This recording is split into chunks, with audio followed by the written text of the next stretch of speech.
घने जंगल में बंसी और हरिया नाम के दो लकड़हारे खड़े हुए थे। जंगल में विचित्र आवाजें गूंज रही थीं। हे भगवान, हे भगवान, राम राम राम राम राम, जय बजरंग बली, जय बजरंग बली। मेरी तो मती मारी गई थी हरिया, जो मैं तेरी बातों में आ गया। देख हरिया, अभी भी समय है, यहाँ से निकल ले। मैंने सुना है कि इस जंगल में कुछ समय से एक बड़े भयानक राक्षस का शासन है, जो मनुष्यों को देखते ही मारकर उनका खून पी जाता है। अरे तू बकवास बंद कर बंसी, इतना डरता क्यों है भाई? मैं हूँ ना तेरे साथ। हम दोनों के हाथ में है कुल्हाड़ी। अगर वो राक्षस सामने आया तो कुल्हाड़ी से चीर कर दो ठोकर देंगे। बात करता है तू, चल। अरे पगला उगला गया है क्या? बातें तो वैसी कर रहा है जैसे वो राक्षस नहीं कोई भैंस या बकरी या फिर लकड़ी हो, जिसको तू कुल्हाड़ी से काट देगा। अबे वो तुझे कच्चा खा जाएगा। हाँ। देख बंसी, जो लकड़ियाँ इस जंगल में मिलती है ना, वो बहुत अधिक दामों पर बिकती हैं। हम दोनों पर काफी कर्ज चढ़ चुका है और उसे चुकाने का केवल एक ही उपाय है, इस जंगल की लकड़ियाँ काट कर बाजार में बेचना। समझे ना? अब समय खराब मत कर, चल आगे बढ़। कुछ देर बाद दोनों एक ऐसे स्थान पर पहुंचे जहां विचित्र वृक्ष खड़े थे। उन वृक्षों का रंग चांदी जैसा सफेद था। ए हरिया, इन वृक्षों का रंग चांदी जैसा क्यों है? आहा, यही तो तुझे दिखाने लाया था बंसी। देख देख ये वृक्ष बहुत कीमती है। अरे पैसा ही पैसा देंगे ये वृक्ष, आएगा बड़ा मजा रे बंसी। इनकी लकड़ियाँ बहुत अच्छी गुणवत्ता वाली होती है। चल चल चल चल, जल्दी से एक वृक्ष काट कर गाँव लौटते हैं। चल चल चल चल।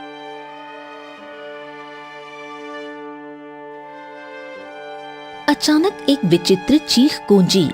काले धुएं का गुबार उठा और वो धुआं एक राक्षस में परिवर्तित हो गया।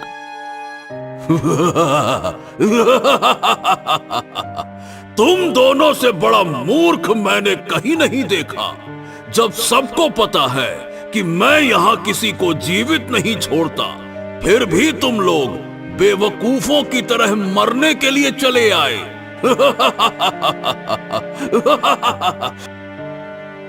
राक्षस ने दोनों को पकड़ लिया और अगले ही पल उनका खून पीकर उन्हें मार डाला। फिर वो राक्षस काले धुएं में बदलकर गायब हो गया।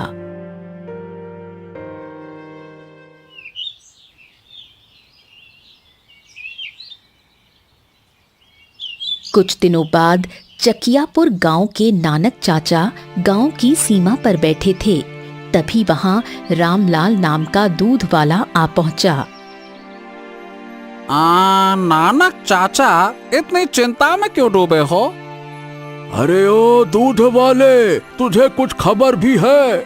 हमारे गांव के दो लकड़हारे उस विचित्र जंगल में गए थे और वापस नहीं आए।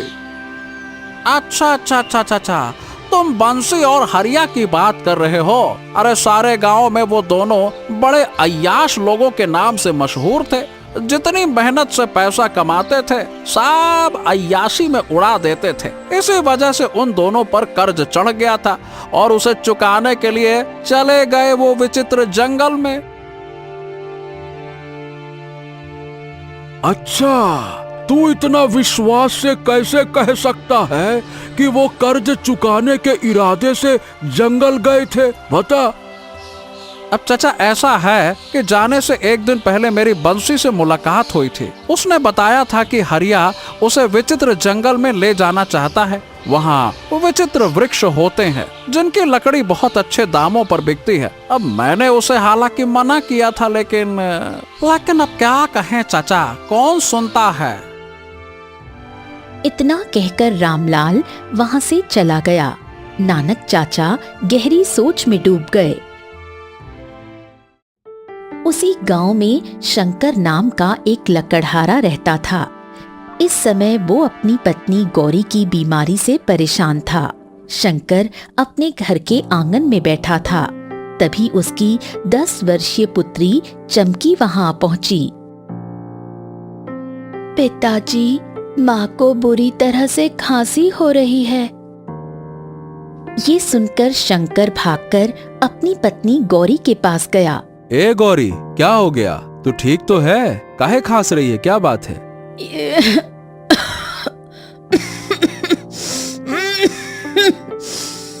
लगता है ये बीमारी मेरी जान लेकर ही छोड़ेगी। हो, तू चिंता मत कर, तू चल मेरे साथ। मैं तुझे वैद्य जी के पास ले चलता हूँ और उनसे पूछूंगा कि जो जड़ी बूटियां वो दे रहे हैं वो असर क्यों नहीं कर रही हैं। चल आजा। इतना कहकर शंकर अपनी पत्नी को वैद्य की झोपड़ी में ले गया। राम राम वैद्य जी। वैद्य जी, इतने लंबे समय से मेरी पत्नी का इलाज कर रहे हैं आप, लेकिन वो ठीक क्यों नहीं हो रही है? देखो शंकर, तुम्हारी पत्नी का इलाज एक विशेष जड़ी बूटी से हो सकता है, पर वो दूसरे राज्य में मिलती है और वो जड़ी बूटी 10 सोने के सिक्के में खरीदी जा सकती है, समझे? ये सुनकर शंकर चौंक गया। क्या? पर वैद्य जी, आप तो जानते हैं कि अपनी पत्नी के इलाज में मैं तो कंगाल हो चुका हूँ। अब 10 सोने के सिक्के मैं कहाँ से लेकर आऊंगा? अब ये तुम्हें मैं कैसे बता सकता हूँ कि कहाँ से लाओगे? देखो भाई, तुम्हारी पत्नी की बीमारी का इलाज केवल उस जड़ी बूटी से ही संभव है। अभी जो जड़ी बूटी मैं दे रहा हूँ वो केवल तुम्हारी पत्नी की बीमारी को रोक रही है, पर वो अधिक लंबे समय तक असर नहीं करेगी, समझ गए? शंकर गहरी चिंता में डूब गया और अपनी पत्नी गौरी को लेकर अपने घर आया। पिताजी, माँ ठीक तो हो जाएंगी ना? हाँ हाँ मेरी बेटी चमकी, तेरी माँ बिल्कुल ठीक हो जाएगी। आखिर आप 10 सोने की मुद्राओं का इंतजाम कहाँ से करेंगे? भगवान पर भरोसा रख गौरी, मैं कुछ न कुछ इंतजाम कर लूंगा। पिताजी, दीपावली का समय भी नजदीक है। क्या इस बार भी हमारी दीपावली अंधेरे में जाएगी? क्या इस बार भी हम दिए नहीं खरीद पाएंगे? ये सुनकर शंकर चौंक गया और अपनी बेटी का मन रखने के लिए बोला। अरे नहीं नहीं बेटा, नहीं नहीं नहीं नहीं, देखना बेटा, तुम्हारी माँ दीपावली से पहले स्वस्थ हो जाएंगी और हम पूरा घर दियों से भर देंगे, सजा डालेंगे, रंगोली भी बनाएंगे, है ना बेटा? इतना कहकर शंकर घर के आंगन में बैठकर आंसू बहाने लगा और खुद से बोला। अब 10 सोने के सिक्के का इंतजाम कहाँ से करूं? जंगल से जितनी लकड़ियां काट कर लाता हूँ वो केवल पीतल के सिक्कों के बराबर बिकती है। उन पीतल के सिक्कों को मिलाकर भी एक सोने का सिक्का नहीं बनता। क्या करूं भगवान, क्या करूं? कुछ देर बाद उसके मन में एक ख्याल आया। हाँ, अब एक ही उपाय है। मुझे विचित्र जंगल जाना होगा और वहां से सफेद वृक्ष को काटकर बाजार में बेचना होगा। उसी से इतना धन प्राप्त किया जा सकता है जिससे मैं अपनी पत्नी का इलाज करा सकता हूँ और अपनी पुत्री की आंखों में दीपावली के शुभ अवसर पर खुशी दे सकता हूँ और उसके लिए अच्छे अच्छे दिए खरीद के उसे दे सकता हूँ। हाँ, ये सही रहेगा।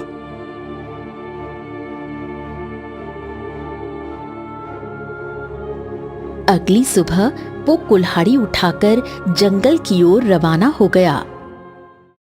शंकर जंगल की सीमा पर पहुंचा ही था कि नानक चाचा उसे मिल गए। ए शंकर, ए भैया, कहाँ जा रहा है तू? चाचा, लकड़हारा हूँ, जंगल जा रहा हूँ लकड़ियाँ काटने। देखो भाई शंकर, गलती से भी उस विचित्र जंगल में मत जाना। कुछ दिन पहले बंसी और हरिया लालच में वहां चले गए लेकिन वापस नहीं आए और न जाने कितने लोग कुछ समय से वहीं गायब हो चुके हैं। जरा संभल कर जाना। हाँ चचा, आप चिंता मत करो, मैं विचित्र जंगल नहीं जाऊंगा।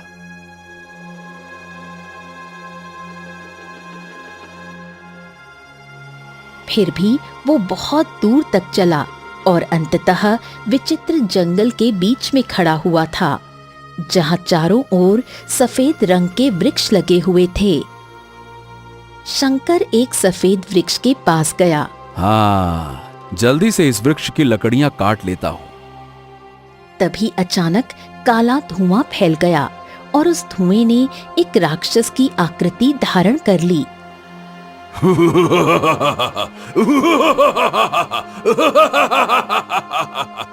अब डरने से कोई फायदा नहीं, क्योंकि तू मरने वाला है। शंकर की आंखों में आंसू आ गए और वो विनती करते हुए बोला, देखो देखो, मुझे मत मारो। मेरी पत्नी बीमार है और मेरी एक पुत्री भी है। मुझे मत मारो, मैं तुमसे विनती करता हूँ। मुझे इससे कोई फर्क नहीं पड़ता। मैं तुझे तो हर हाल में मारूंगा और फिर खाऊंगा। शंकर हाथ जोड़कर गिड़गिड़ाने लगा, मैं बहुत मजबूरी में इस जंगल में आया हूँ। मुझे मत मारो, मुझे मत मारो, मत मारो, मत मारो मुझे। मैं तुमसे विनती करता हूँ। हर कोई यही कहता है, पर मैं जानता हूँ कि हर मनुष्य यहाँ लालच के इरादे से आता है। ठीक है, अगर तुम्हें मुझे मारना ही है तो मुझे कुछ समय दे दो। मुझे ये सफेद लकड़ियां काटने दो। मैं लकड़ियां बेचकर अपनी पत्नी का इलाज कराऊंगा और अपनी पुत्री को खुश देखने के लिए दीपावली पर घर सजा दूंगा। उसके बाद मैं यहाँ स्वयं वापस आ जाऊंगा और तुम मुझे मार देना, मेरा खून पी लेना। मैं मरने के लिए तैयार हूँ। बस ये मेरी आखिरी इच्छा पूरी कर दो, बस। ये सुनकर राक्षस कुछ क्षण शंकर को गौर से देखने लगा। तूने मुझे क्या मूर्ख समझा है क्या? कोई इतना ईमानदार नहीं होता कि मरने के लिए स्वयं तैयार हो जाए। देखो, अगर तुम राक्षस हो तो तुम्हारे पास जादुई शक्तियां भी तो होंगी। तुम अपनी जादुई शक्ति से मुझे परख सकते हो। मैं वचन देता हूँ कि मैं दीपावली के पास तुम्हारे सामने स्वयं आऊंगा और तब तुम मेरा खून पीकर अपनी प्यास बुझा लेना। लेकिन अभी मुझे जाने दो, बस। राक्षस ने शंकर की आंखों के आंसू देखे और कुछ देर सोचने के बाद कहा, ठीक है, तू पहला मनुष्य है जो इतने विश्वास के साथ बोल रहा है। चल ठीक है, मैं तुझे एक मौका देता हूँ, पर याद रखना, दीपावली के बाद तुम्हें यहाँ स्वयं आना होगा। हाँ, धन्यवाद। अब मैं वृक्ष की लकड़ियाँ काट सकता हूँ? हाँ, काट सकता है। वैसे भी तेरे पास दीपावली तक का ही समय है।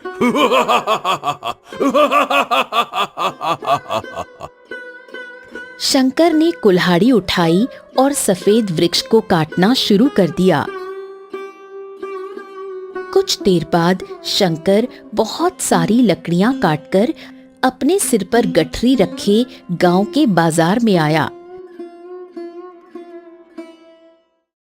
सफेद लकड़ियों को देखकर पूरे गांव में हड़कंप मच गया। ये शंकर, ये तो सफेद रंग की लकड़ी है रे। ये तो विचित्र जंगल में मिलती है। ये शंकर, तू विचित्र जंगल गया था क्या? हाँ, वहाँ गया था। अरे भाई, लेकिन वहाँ तो कोई भी जाता है तो वापस नहीं आता, फिर तू? लेकिन मैं वापस आ गया। कुछ ही देर में शंकर की लकड़ियां 20 सोने के सिक्कों में बिक गईं। शंकर घर की ओर लौट रहा था कि तभी नानक चाचा दौड़ते हुए उसके पास आए। ए शंकर, ए शंकर, ए शंकर, मेरी बात सुन। पूरे गांव में चर्चा है कि तू विचित्र जंगल गया था और वहाँ से सफेद लकड़ी लेकर आया है।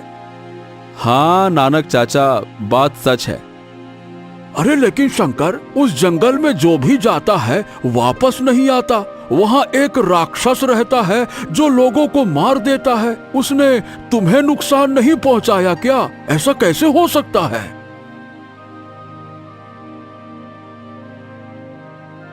इसका जवाब मैं अभी नहीं दे सकता नानक चाचा। बस ये समझ लीजिए कि मेरे ऊपर ईश्वर की कृपा है। मैं मजबूरी में गया था, और क्योंकि आप तो जानते हैं कि मेरी पत्नी गौरी बहुत समय से बीमार है। इतना कहकर शंकर अपने घर चला गया। जो मैंने सुना, क्या वो सच है?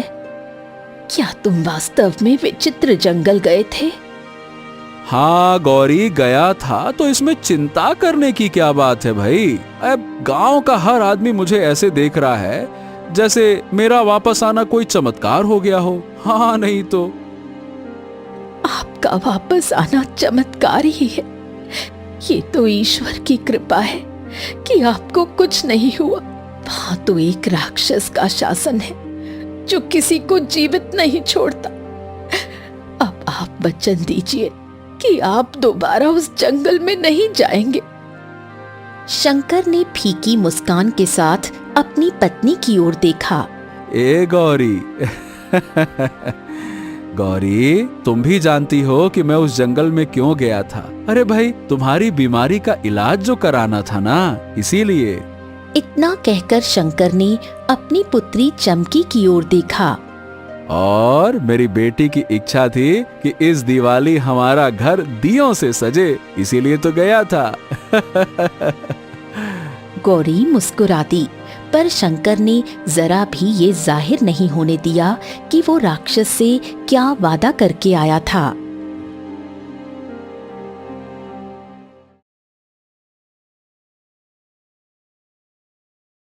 अगले दिन शंकर राज्य गया और वो जड़ी बूटी खरीदकर वैद्य के पास पहुंचा।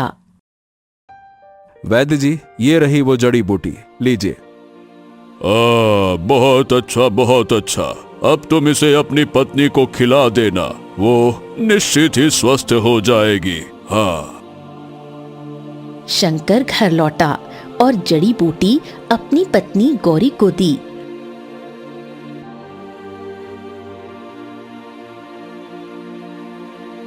अगले दिन गौरी ने शंकर से कहा, शंकर, मुझे ऐसा लग रहा है जैसे मेरी बीमारी ठीक हो रही है। हाँ अच्छा गौरी, चलो एक बार फिर वैद्य जी के पास चलते हैं ताकि निश्चिंत हो जाए कि अब तुम ठीक हो। चलो। शंकर गौरी को लेकर वैद्य के पास गया। वैद्य ने गौरी की जांच की और मुस्कुराते हुए कहा, शंकर भाई, तुम्हारी पत्नी तो पूरी तरह से स्वस्थ है। अब इसकी बीमारी समाप्त हो चुकी है। शाबाश शाबाश।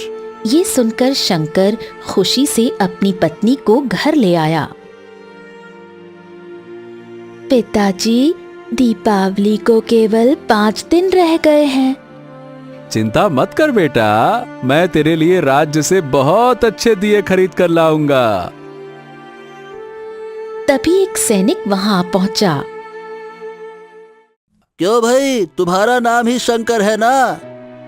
हाँ हाँ हाँ, मैं ही शंकर हूँ, कहिए। और तुम लकड़हारे हो ना? हाँ हाँ हाँ, मैं लकड़हारा हूँ। आप ऐसा क्यों पूछ रहे हैं? भाई, महाराज ने तुमको इसी समय तुरंत बुलवाया है। क्या महाराज ने? लेकिन क्यों? मैंने क्या किया? अब इसका उत्तर तो महाराज ही दे सकते हैं। चलो, तुम्हें तुरंत मेरे साथ चलना होगा। अरे चलो भाई, चलो चलो। शंकर ने अपनी पत्नी और बेटी की ओर देखा और सैनिक के साथ चल पड़ा।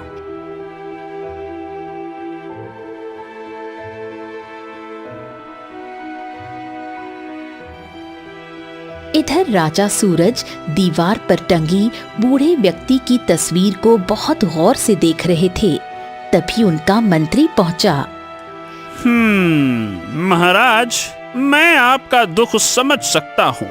आपके पिता के जाने का जो अफसोस है वो मुझे भी है, क्योंकि उन्होंने ही मुझे मंत्री नियुक्त किया था। ऐसी बातें क्यों करते हो मंत्री? अभी तक इस बात की पुष्टि नहीं हुई है कि मेरे पिता इस संसार में नहीं रहे। पर महाराज, आपके पिता उस विचित्र जंगल में गए थे और फिर वापस नहीं आए हैं। हमने जंगल का कोना कोना छान मारा पर कोई सुराग नहीं मिला। और आपको तो पता है, लोग कहते हैं कि शायद वो किसी जंगली जानवर का शिकार हो गए हों। राजा सूरज कुछ नहीं बोले और चुपचाप अपने राज दरबार में बैठ गए। उसी क्षण सैनिक शंकर को लेकर वहां पहुंचा। महाराज, मैं शंकर को लेकर आ गया। तो क्या तुम ही हो वो लकड़हारे जो विचित्र जंगल में गया था और वहाँ से सफेद वृक्ष की लकड़ी काट लाया था? क्यों, तुम ही हो ना? हाँ हाँ हाँ महाराज, मैं ही हूँ जो वहाँ गया था। सुना है कि वहाँ पर कुछ समय से एक राक्षस का शासन है जो लोगों को मार देता है। तुम वहाँ से कैसे बचकर आ गए? राक्षस ने तुम्हें क्यों नहीं मारा? महाराज, सही बताऊं, बहुत डर लगा था जब मैं लकड़ियां काट रहा था, लेकिन मैंने जल्दी से लकड़ियां काटी और लेकर जो दौड़ लगाई कि फिर पीछे पलटकर ही नहीं देखा।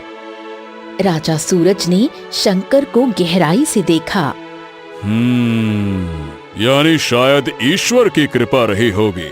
अच्छा, मेरी बात ध्यान से सुनो। मेरे पिताजी की इच्छा थी कि विचित्र जंगल की सफेद लकड़ी से एक सिंहासन बनवाया जाए। पिछले साल वो दीपावली के मौके पर उसी जंगल गए थे और फिर वापस नहीं आए।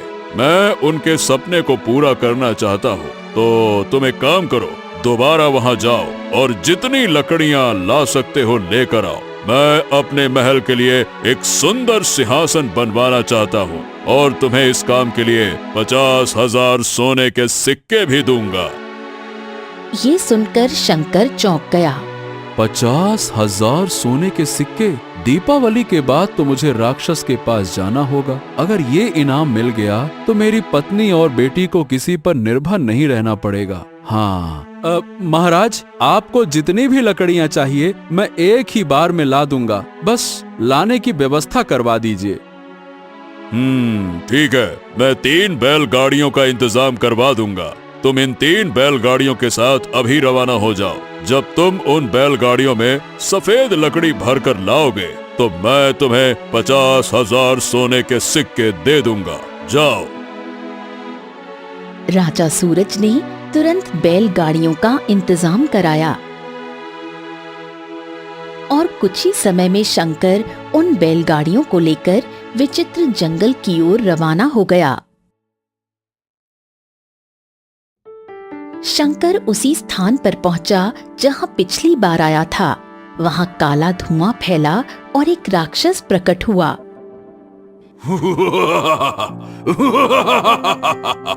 क्यों मनुष्य, दिवाली तो अभी बहुत दूर है, फिर तू अभी क्यों आ गया? और ये बैलगाड़ी लेकर क्यों आया है? मैं मनुष्यों को खाता हूँ, जंगली जानवरों को नहीं खाता। मैं दोबारा सफेद वृक्ष की लकड़ियां काटने आया हूँ। मुझे बहुत सारी लकड़ियां चाहिए, इसीलिए बैलगाड़ी साथ लाया हूँ। ये सुनकर राक्षस क्रोधित हो गया। तू तो मुझे धोखेबाज लगता है। पहले तो तू रो रो कर विलाप कर रहा था, अब तेरे मन का लालच देखो, बैलगाड़ियां लेकर आ गया। वाह वाह वाह वाह वाह। शंकर ईमानदारी से सारी घटना राक्षस को बताते हुए बोला। नहीं नहीं नहीं नहीं नहीं, मैं अपने वचन पर कायम हूँ। दीपावली के बाद तुम मेरा खून पी लेना। बस अभी मुझे इतना समय दे दो कि मैं अपने परिवार के लिए धन जुटा लूं। दीपावली के बाद स्वयं वापस आकर अपना वचन पूरा करूंगा, चिंता मत करो। ठीक है, तू पहला मनुष्य है जो इतने विश्वास के साथ बोल रहा है। मैं तुझे एक और मौका देता हूँ। जा, ले जा। शंकर लकड़ियां काटने लगा। कुछ समय बाद वो थक गया और राक्षस से बोला, अच्छा, क्या तुम मेरी सहायता कर सकते हो? कैसी सहायता? ये 3 बैलगाड़ियां इतनी जल्दी भरना बड़ा कठिन है, थोड़ा मदद कर दो। मैं इतनी जल्दी इतने पेड़ नहीं काट सकता, थोड़ा मदद कर दो ना। राक्षस ने तुरंत हाथ हिलाया और 2-3 वृक्ष उखाड़कर तीनों बैलगाड़ियों पर रख दिए। जा, तेरा काम आसान हो गया। याद रखना, दीपावली के बाद तुझे वापस आना है। मैं इंतजार करूंगा। शंकर खुश हुआ और उन 3 बैलगाड़ियों को लेकर सीधे राजमहल चला गया। शंकर बैलगाड़ियों के साथ महल पहुंचा और राजा सूरज को सफेद लकड़ियां सौंप दी। बैलगाड़ियों में पूरे वृक्ष को देखकर राजा सूरज चौंक गया। आश्चर्य, आश्चर्य! तूने ये पूरे के पूरे वृक्ष उखाड़ कैसे लिए? महाराज, जैसे ही मैं विचित्र जंगल पहुंचा, अचानक से आंधी आ गई और वृक्ष उखड़कर अपने आप बैलगाड़ी पर गिर गए। मेरा काम आसान हो गया। राजा सूरज ने गहरी नजर से शंकर को देखा और 50,000 सोने के सिक्कों की थैली उसके हाथ में थमा दी। शंकर प्रसन्न होकर अपने घर लौटा।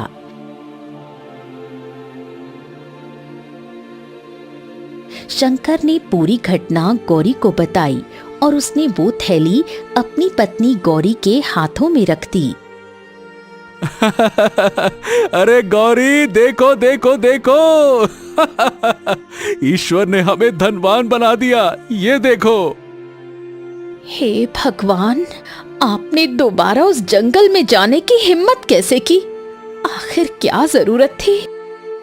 50,000 सोने के सिक्के कमाने में पूरी जिंदगी निकल जाती, तब भी हम कमा नहीं पाते।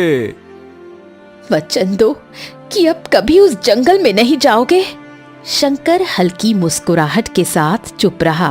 तभी उनकी पुत्री चमकी मुस्कुराते हुए दौड़ कर आई।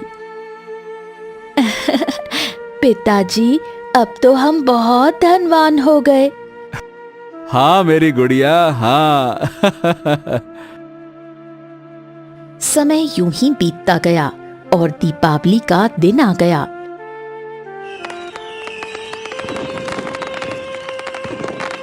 शंकर बहुत सुंदर और कीमती दिए लेकर आया। गौरी और चमकी ने घर को दियों से सजा दिया। शंकर उनकी मुस्कान देखता रहा और मन ही मन बोला, हाँ, अब शायद ये दृश्य मैं दोबारा देख ना पाऊं, क्योंकि कल मुझे अपने वचन के अनुसार राक्षस के पास जाना होगा। अगले दिन शंकर अकेला जंगल पहुंचा और राक्षस को आवाज देने लगा। तभी काला धुआं फैला और राक्षस प्रकट हुआ।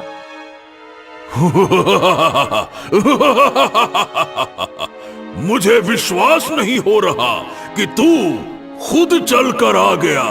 मुझे लगा था कि तू तो कभी नहीं आएगा। मैंने वचन दिया था और मैं अपने वचन पर कायम रहता हूँ, इसीलिए मैं आ गया। वाकई वाकई तू सबसे ईमानदार मनुष्य निकला। आज तक मैंने तेरे जैसा कोई मनुष्य नहीं देखा। बहुत अच्छे।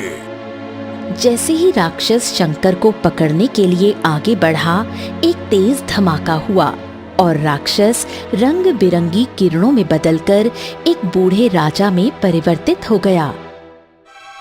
हाँ, आप कौन हैं? आखिरकार तुमने मुझे श्राप से मुक्त कर दिया बेटे। श्राप से? मैं कुछ समझ नहीं पा रहा हूँ। ये आखिरकार हो क्या रहा है? क्या हुआ ये सब? तभी रंग बिरंगी रोशनी के बीच एक साधु प्रकट हुआ। मैं समझाता हूँ, तुम्हारे सामने जो बूढ़ा व्यक्ति है ये कोई और नहीं बल्कि राजा विक्रम के पिता राजा भैरव है। कुछ समय पहले ये विचित्र जंगल में सफेद वृक्ष काटने आए थे। इनके सैनिक इधर उधर निकल गए और ये अकेले एक पीपल के पेड़ तक पहुंचे। उस वृक्ष के नीचे मैं वर्षों से तपस्या कर रहा था। साधु की आंखों में चमक थी। राजा भैरव घमंड में चूर था। उन्होंने क्रोध में आकर मेरी तपस्या भंग कर दी। फिर बोले कि उन्हें इस वृक्ष की लकड़ी चाहिए। मैंने कहा कि ये वृक्ष देवताओं का स्थान है, इसकी लकड़ी काटी नहीं जा सकती, पर उन्होंने मेरी बात ना मानी। तभी पीपल देवता प्रकट हुए और राजा भैरव को राक्षस बनने का श्राप दे दिया। ओ, तो क्या महाराज को ये सब याद नहीं था? नहीं बेटे नहीं। राक्षस बनने के बाद मुझे अपने पिछले जीवन की कोई स्मृति याद नहीं रही। जब तक तू नहीं आया मैं बस अंधकार में था। मुझे मेरे कर्मों की सजा मिली। पर मुझे सबसे अधिक अफसोस इस बात का है कि मैंने राक्षस के रूप में निर्दोष लोगों की हत्याएं की। तभी पीपल देवता प्रकट हो गए।